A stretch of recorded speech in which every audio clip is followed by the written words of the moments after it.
ازيكم عاملين ايه؟ يا رب تكونوا كويسين. جايه لكم بقى بوصفه سهله وبسيطه ومش مكلفه خالص، وان شاء الله هتعجبكم علشان طريقه جديده كده وحلوه. احنا هنعمل النهارده مع بعض الجندفلي بطريقه سهله قوي وحلوه قوي بجد. هتعتمد الوصفه دي، وطبعا انا عندي ملايين من الوصفات للجندفلي. تابعيني وان شاء الله هبقى انزل لك بعدين. بس اهم حاجه، لو اول مره تشوفيني، انا اسمي نوره جمال. لايك وشير واشتراك في القناه، واهم حاجه ما تنسيش تكتبي لي كومنتات حلوه كتير. كمان ما تنسيش تضغطي زر الجرس عشان يوصلك كل جديد ان شاء الله. معايا بقى النهارده معايا الجندوفلي يا جماعه. معايا كده كميه كيلو.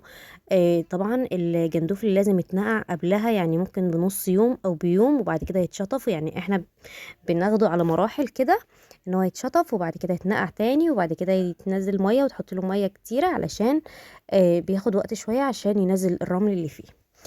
طبعا بقى انا استعجلت عليه شويه وحطيت له كمان ميه اهو بعد نقعتين.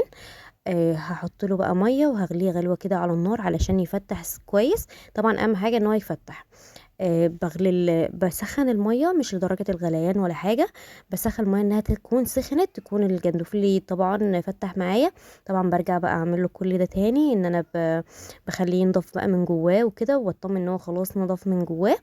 ان انا كل شويه بنقعه في ميه وبكب الميه بتاعته علشان بتبقى فعلا فيها كميه رمل فظيعه. لحد ما بتفتحيه وتشوفي قلبه بقى فيه رمل ولا لا، وبتشوفيه كويس من تحت الحنفيه وكده. بالشكل اللي انت هتشوفه دلوقتي. انا يا دوبك عملته كده قدام الكاميرا وصفيته، وبعد كده غسلته كده، شطفته بقى شطفه انا مع نفسي، ونقعته شويه كمان براحته كده خالص. وبعدين انتوا هتشوفوني كمان يعني هكب الميه كام. جبت بقى حلة كده وحطيت فيها معلقتين من الزيت، سخنوا كده كويس، وبعد كده بنزل عليها بالجندفلي بتاعي. يعني هيعملوا صوت طشة كده، بس طشة بسيطة خالص. انا مش هحط بهارات ولا احط اي حاجة دلوقتي، انا يا دوبك بس بنقعه يعني.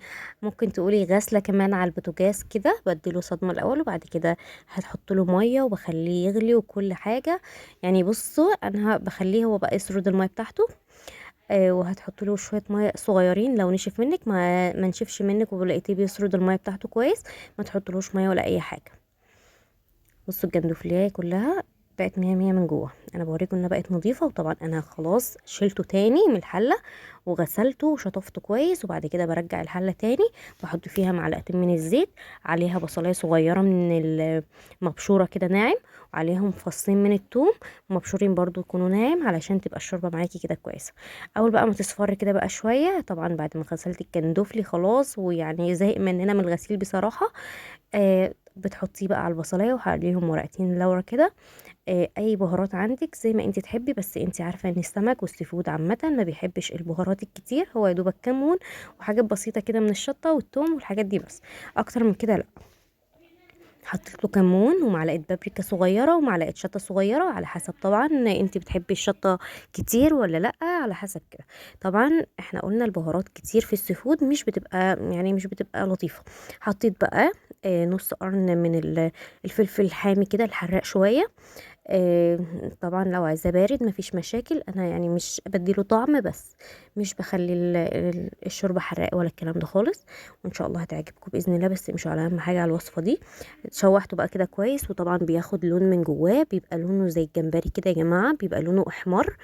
بحط بقى ميه على حسب بقى ايه الكميه بتاعتك. انا بحط ميه لحد ما بغطيه بالشكل اللي انتوا شايفينه ده، وبعد كده بسيبه بقى يغلي مع نفسه 3 4 غلوات كده شويه، علشان بيبقى ناشف شويه، مش بيبقى زي الجمبري طري كده على طول. بصوا يا جماعه هو طلع كمان من الصدفه بتاعته.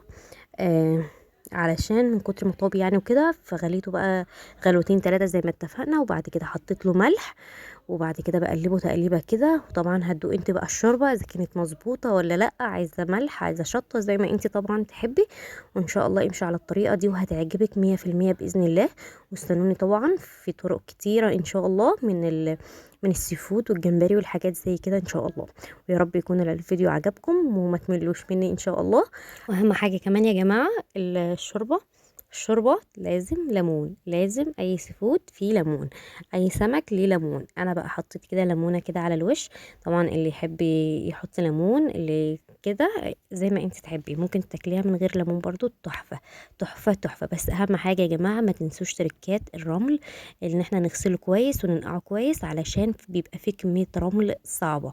لازم تاخدي بالك من كده. يا رب بقى يكون الفيديو عجبكم، ما تنسوش بقى في اللايك والاشتراك وتضغطوا زر الجرس.